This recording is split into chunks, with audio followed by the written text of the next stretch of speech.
Chó kêu sao? Mèo kêu sao?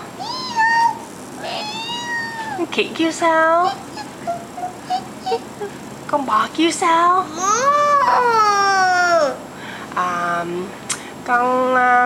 Con Kayla kêu sao? Mama. Mama, mommy. Giỏi. Con hôn gió đi. Say love you. You. Con nói chưa? Con đang ăn gì vậy? Kayla ăn. Chiếu. Ăn siêu hả?